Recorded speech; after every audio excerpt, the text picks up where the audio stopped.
안녕하십니까. 지금부터 한국, 독일 외교부 장관의 공동 기자회견을 시작하겠습니다. 동시통역으로 진행이 됩니다. 원하시는 분은 리시버를 착용해 주시기 바랍니다. 모두 발언은 강경화 장관님, 하이코 마스 독일 장관님 순서로 진행하겠습니다. 먼저 강경화 장관님 모두 발언하시겠습니다. 네, 반갑습니다. 먼저 하이코 마스 외교장관님과 독일 대표단의 방한을 환영합니다. 장관님은 3월 취임 후 첫 아시아 순방의 일환으로 어제 일본 방문에 이어 한국을 공식 방문하셨습니다. 마스 장관님의 방한을 계기로 오늘 제1차 한독 외교장관 전략 대화를 출범시키게 되어 매우 뜻깊게 생각합니다.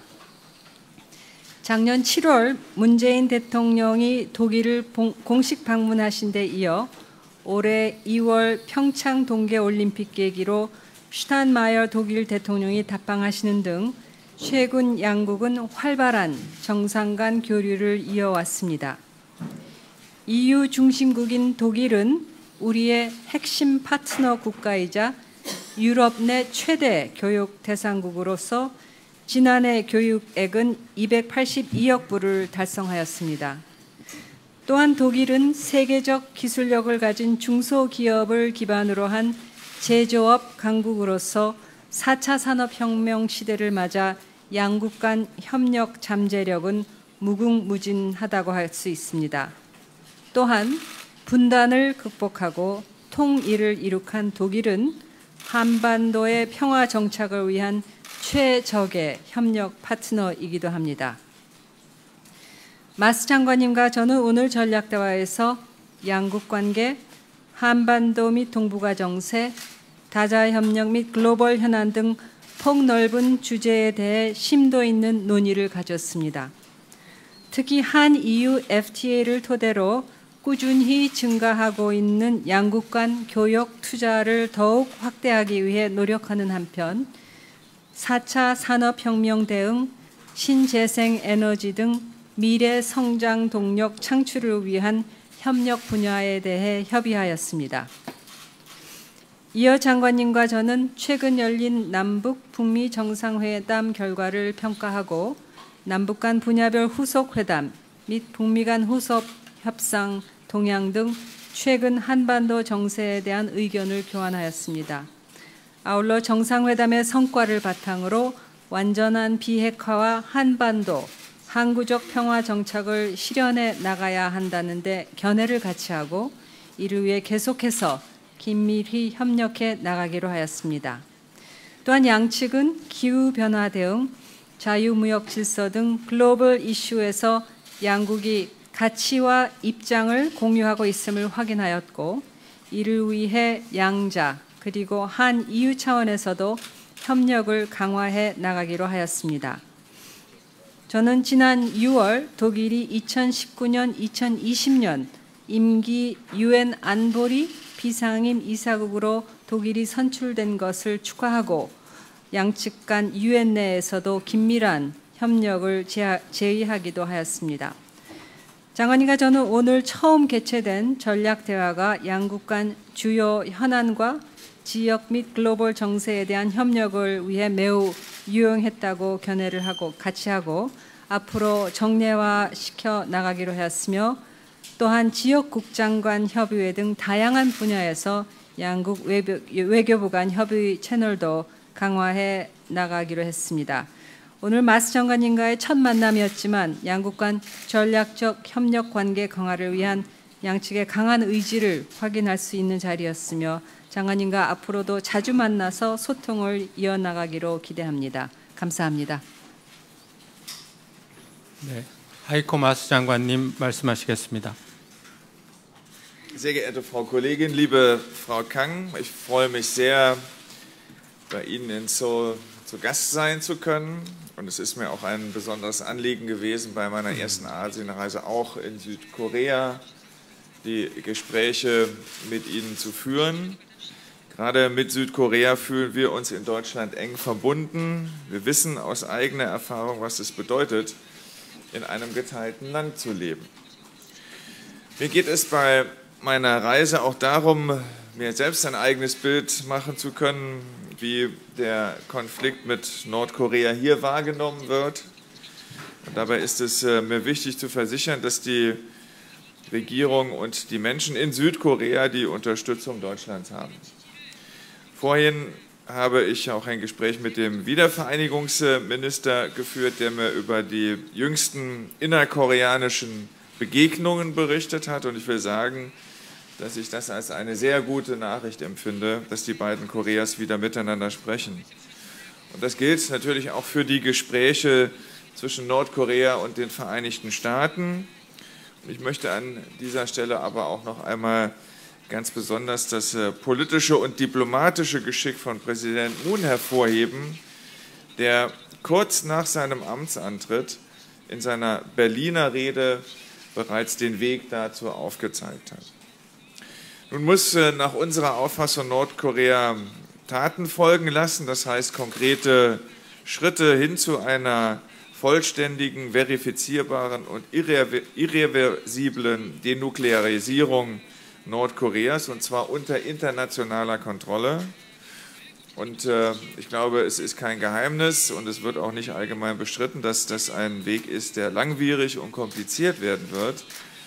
Aber Deutschland ist bereit, dies zu unterstützen. Ich glaube, wir haben Expertise und Know-how, und das haben wir auch gewonnen aus den Verhandlungen über das Atomabkommen mit dem Iran. Und ich habe der Kollegin angeboten, wenn der Zeitpunkt gekommen ist, stehen wir bereit, um den Prozess, der hier stattfindet, engagiert zu unterstützen. Lassen Sie mich den Blick noch etwas über die koreanische Halbinsel hinaus erweitern, denn sowohl mit Südkorea, aber auch mit meinem Besuch in Japan gestern haben wir zwei unserer wichtigsten Partner in Asien besucht, und wir sind uns dabei einig, und das ist heute noch einmal sehr deutlich geworden im Gespräch mit der Kollegin hier in Seoul. Wir sind uns einig in unserem Eintreten für eine regelbasierte internationale Ordnung, für Multilateralismus, für Rechtsstaatlichkeit, für die universellen Menschenrechte, die offenen Märkte und faire Handelsbeziehungen. Und ich will besonders erwähnen, dass es Südkorea gewesen ist. Es ist das Land, mit dem die Europäische Union als erstes in Asien ein Freihandelsabkommen geschlossen hat, und deshalb wird das gerade an der Stelle auch ganz besonders deutlich. Wir sind aber nicht nur wirtschaftlich besonders enge Partner, sondern ich meine das auch mit Blick auf unsere Außenpolitik. Und gerade haben wir auch vereinbart, die Gesprächsfrequenz zwischen unseren Außenministerien weiter zu intensivieren, und wir haben auch den Startschuss gegeben für einen neuen, hochrangigen strategischen Dialog zu sicherheitspolitischen Fragen. Liebe Frau Kollegin, liebe Frau Kang, ich freue mich auf den weiteren Austausch und möchte mich bei Ihnen noch einmal ganz herzlich für die Gastfreundschaft bedanken, die wir hier in Seoul genießen können. 네, 감사합니다, 마스 장관님. 그러면 네 분의 기자분들로부터 질문을 받겠습니다.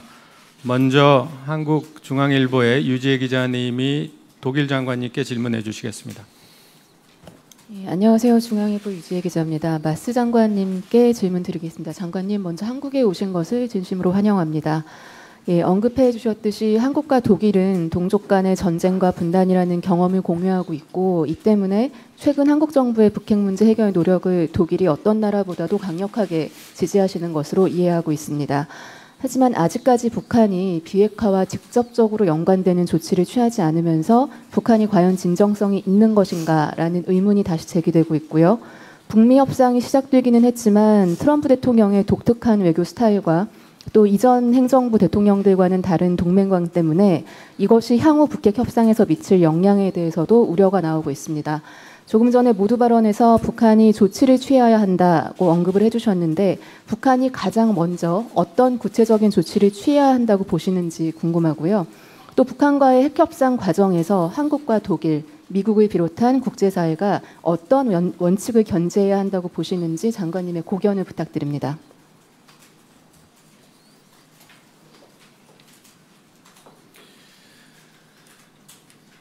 Also,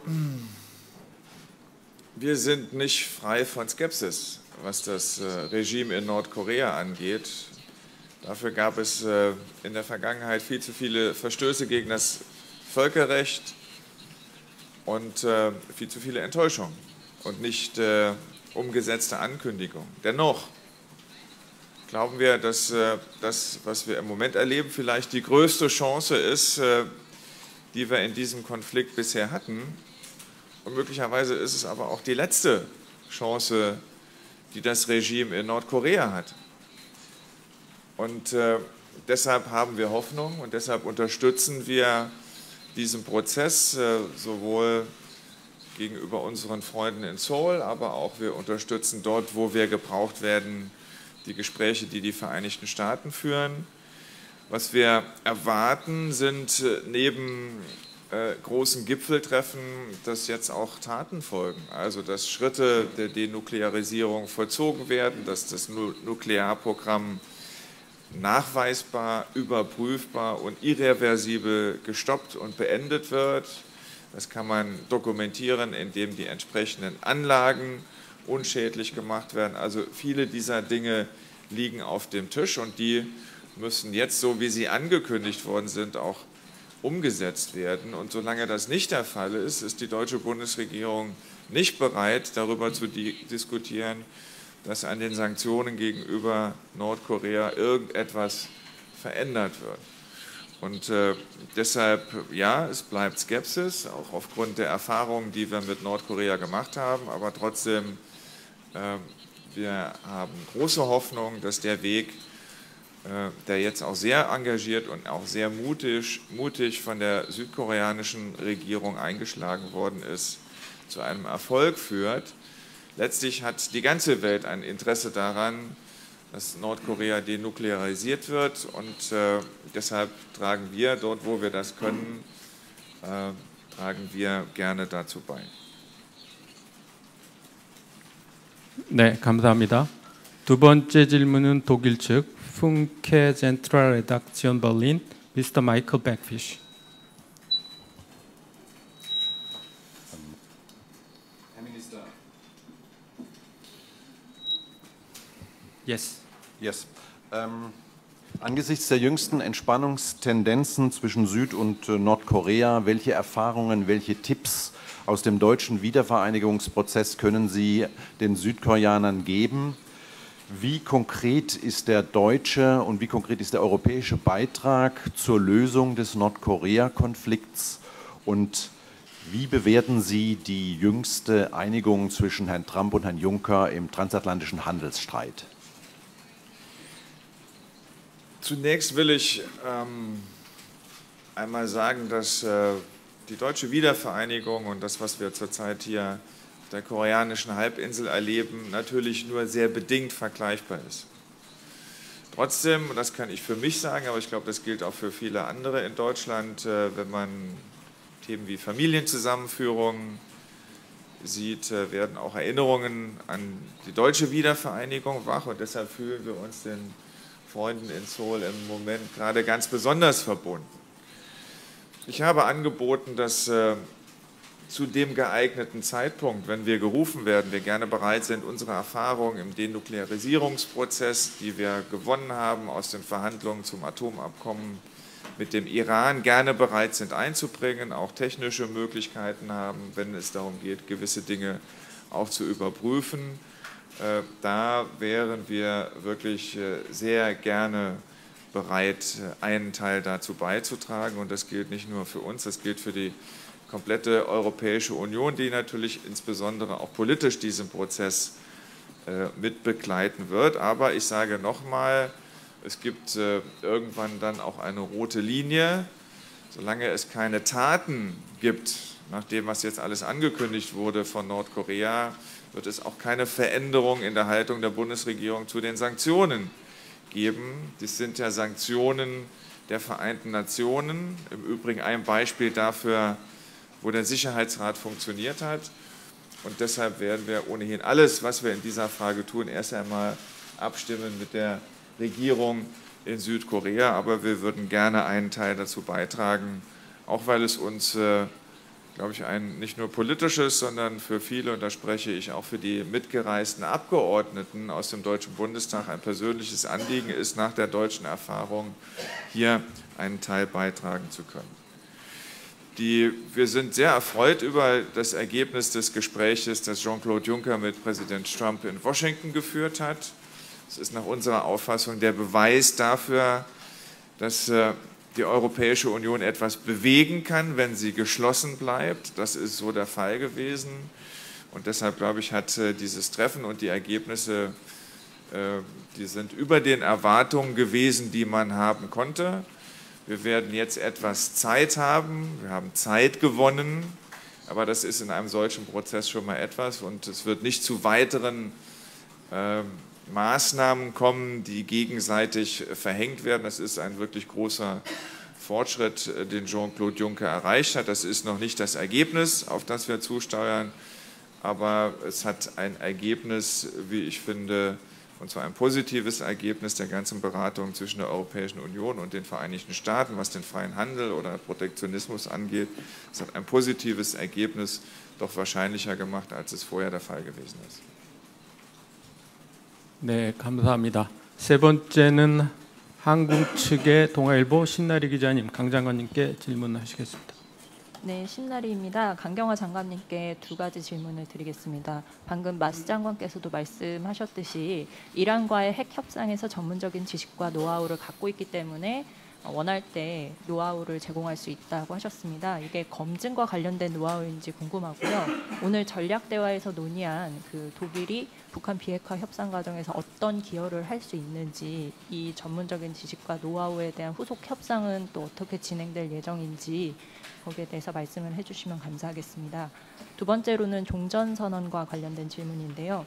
독일도 이 동서독 통일 과정에서 주변국들의 동의를 좀 얻어야 했던 지난한 과정을 겪은 걸로 알고 있습니다. 네, 소련과 같은 스테이크홀더들을 좀 설득하는 데 공을 많이 들였듯이 저희도 지금 연내 종전선언을 추진하면서 주변국들의 동의를 얻어야 하는 좀 과정을 겪는다는 점에서 좀 유사한데, 이번 전략대화에서 어떤 팁이나 인사이트를 얻으신 게 있는지 있으시면 말씀 부탁드리겠습니다. 네, 죄송합니다. 이란과의 그 핵 협상 과정이 굉장히 오랜 세월 진행이 되었고, 그 과정에서 아주 디테일한 그런 그 비핵화 과정에 비핵화가 아니고 이란의 그 핵 합의를 이루는 데 있어서 여러 가지 그 기술적인 세부 사항이 많이 논의가 돼서 합의가 됐습니다. 그 과정에서 IAEA가 갖고 있는 그 전문 지식도 많이 관여가 됐습니다. 지금 앞으로 이제 우리가 북한하고 또 한미가 공조를 통해서 북한하고의 비핵화 협상을 이끌어 나가는 데 있어서 그런 어떤 그 기술적인 디테일이 필요한 시간이 분명히 올 것으로 생각됩니다. 그런 시기가 왔을 때에 독일이 갖고 있는, 그 밖에 다른 그 당사국들이 갖고 있는, 특히 EU가 갖고 있는 여러 가지 그 자세한 노하우에 대해서 공유를 하겠다 하는 그런 의사 표시가 있으셨고, 우리도 그런 시기가 오기를 기대를 하고 있습니다. 종전선언과 관련해서는 그 대통령께서도 베를린 구상을 발표하시면서 말씀하셨듯이 독일 통일이 가져다 주는 가장 큰 교훈은 말씀하신 대로 주변국들의 지지와 협력이 없이는 가능치 않다 하는 것입니다. 그렇기 때문에 우리도 북한과의 그 베를린 선언을 통한 평화 공전, 그 비핵화를 이끌어 나가서 궁극적으로 평화 체제를 만들어 나감에 있어서 주변국들의 적극적인 협력이 필요합니다. 그렇기 때문에 주변국들하고 지속적으로 협의를 해나가고 있고, 나아가서 국제사회의 그 주요 플레이어들, 꼭 주변국은 아니더라도요, 이렇게 독일, 또 EU 등, 또 넓게는 UN 무대에서의 그 적극적인 지지를 계속 당부를 하고 견인해 나가고 있습니다. 그래서 주변국들의 그 협력, 그 다음에 북한과의 그 협력과 대화가 필수적이다 하는 것도 또 하나의 교훈이라고 하겠습니다. 그 대화는 이제 시작이 되었습니다. 그리고 판문점 선언에 그 대화를 이끌어 나가기 위한 여러 가지 구체적인 협력 사업들이 명시가 되어 있습니다. 그래서 판문점 선언의 꾸준한 이행을 통해서 남북 사이의 그 대화의 습관이라 그럴까요? 대화를 정례화하면서 국제사회의 지지를 꾸준히 견인해 나가는 이렇게 두 가지 방향으로 계속 외교적인 노력을 기울여 나갈 것입니다. 네, 장관님 감사합니다. 끝으로 독일 측의 융 und 나이프 미스터 틸러 융 질문하시겠습니다. Ich habe ein paar Fragen an die Außenministerin. Erstens zur Denuklearisierung. Nach dem Trump-Gipfel hat Herr Kim versprochen, dass das stattfindet. Wie ist da Ihr Stand von der südkoreanischen Seite? Hat Kim schon geliefert in irgendeiner Art und Weise? Dann würde ich gerne wissen, was Sie konkret von Deutschland in diesem Konflikt erwarten. Haben Sie da konkrete Beispiele? Sollte Herr Maas zum Beispiel mal nach Nordkorea reisen und dort auch einen Besuch abstatten? Und eine letzte Frage, Ihr Land versucht seit Jahren von den USA die Befehlsgewalt über ihre Streitkräfte im Kriegsfall zurückzubekommen. Warum gelingt Ihnen das seit Jahren nicht und wann und wie wollen Sie das hinbekommen?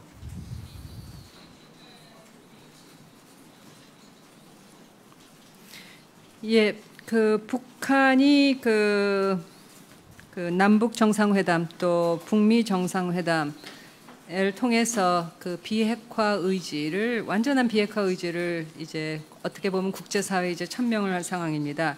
지금까지 조치를 보면 일단은 그 핵 미사일 도발을 더 이상 안 하겠다 하는 것을 했고 지금까지 지켜오고 있습니다. 또 핵 실험장을 폐쇄를 하겠다 하고 했습니다. 그렇지만 그것이 국제사회의 그런 어떤 검증 없이 한 거기 때문에 과연 그 완전히 폐쇄를 한 건지에 대해서는 향후 검증의 기회가 있기를 바랍니다.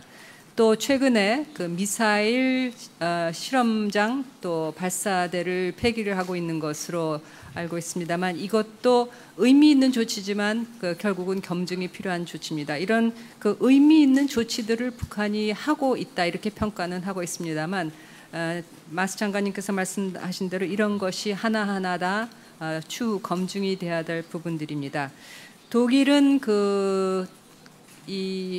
우리의 핵심 우방국으로서 또 EU의 핵심국으로서 그 북한에 대한 이 북한의 핵 문제는 글로벌 안보 이슈입니다. 그렇기 때문에 국제사회가 하나된 목소리로 북한과 관여를 계속 이끌어 나갈 필요가 있습니다.